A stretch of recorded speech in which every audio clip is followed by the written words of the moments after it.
Good morning and welcome to this TikTok. I am Vivian Troches and today I'm going to present you the big idea about the articles integrate EFL skills and technology, focus on learners' precisions, writing by Mostafa Eldali, age 2015, and linking technology and reflective practice in primary ELT teacher education, writing by Esteban and Laborda 2018.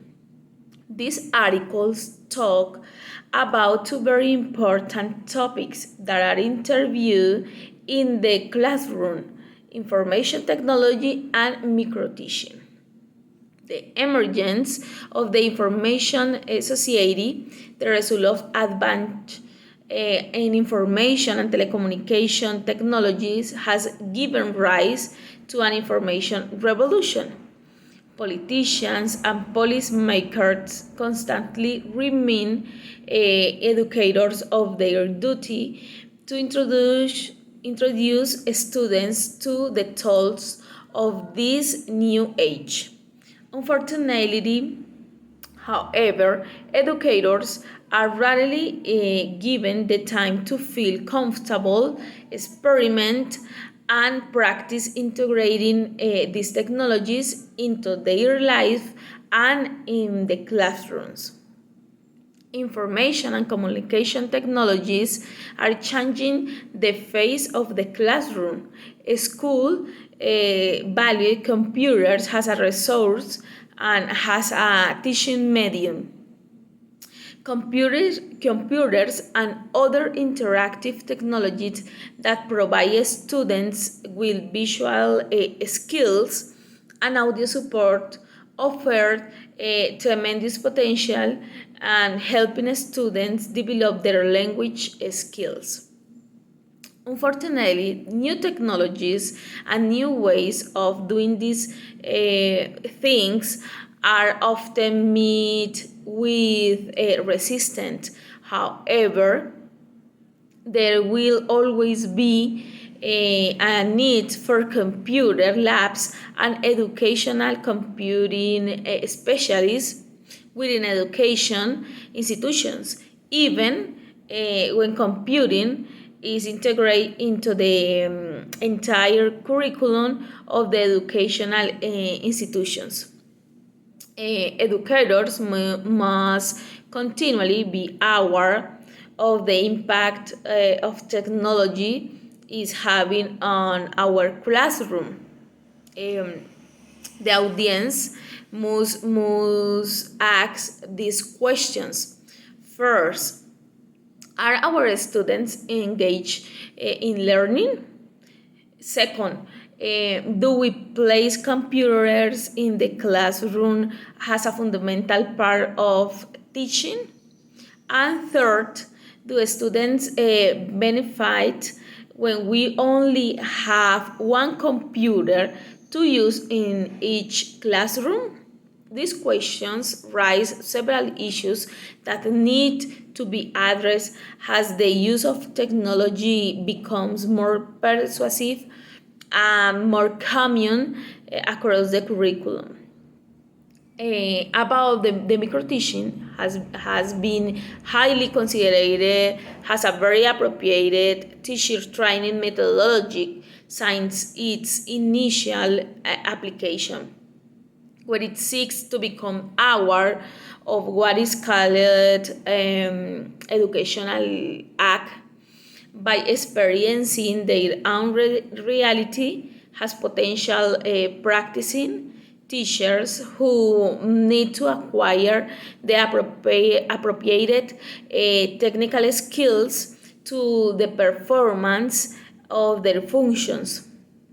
Micro-teaching address the most important issues in teaching practice, especially formulation, performance, and behavior goals, lessons, content, designed, modeling of writing, and verbal rubric analysis of teacher performance and oral interaction in foreign language.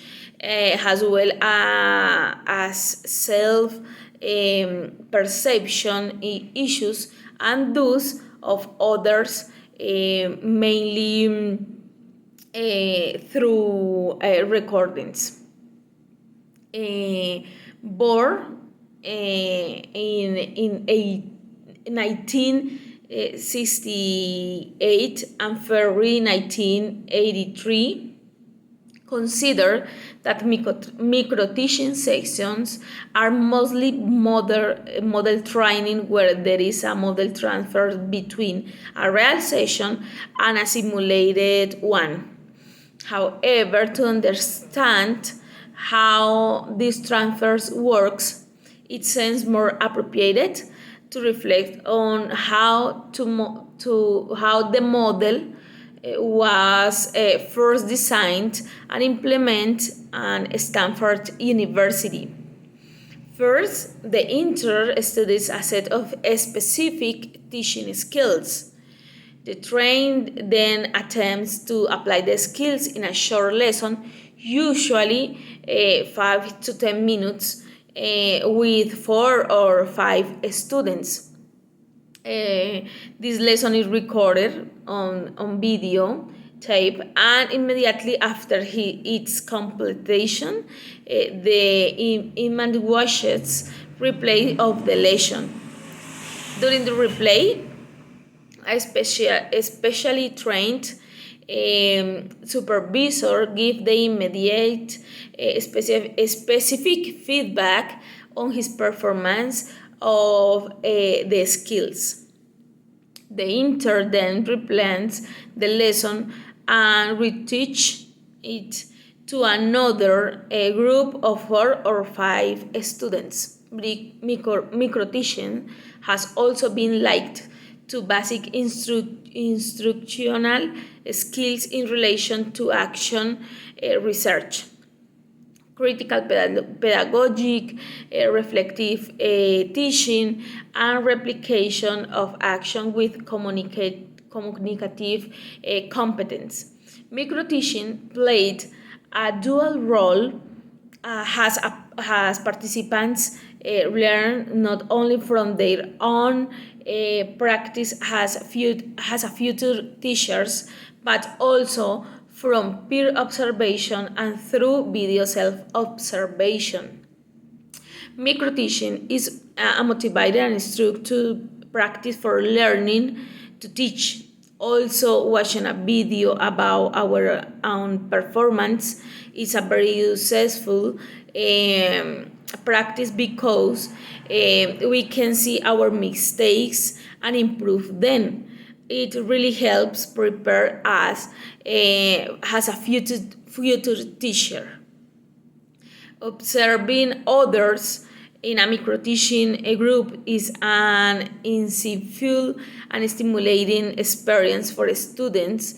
Teaching requires creative responses, and participants find micro-teaching the opportunity to see other participants put creative and didactic strategies into practice, to be discussed around different approach through the analysis and discussion of other teaching styles. By carrying out a micro-teaching, students learn key issues such as harmonize the level of the course with the contents and vocabulary, thought, as well as controlling the time so that all the didactic objectives are covered in an orderly manner, following a pedagogy with contents and methods that cover the specific linguistic needs of the students that arise from the intention or relating the foreign language to the classroom. The analysis of micro-teaching, the use of ICT, and the discussion show the positive effects of technology at the reflection of micro lessons on the attitudes of students and training towards its use in the classroom. Overall, microteaching still has significant potential in teacher education, especially when supported by technology. However, more local students are need to visualize local realities. The work is not an end in itself, but a very promising beginning. So this is my TikTok, and thank you very much.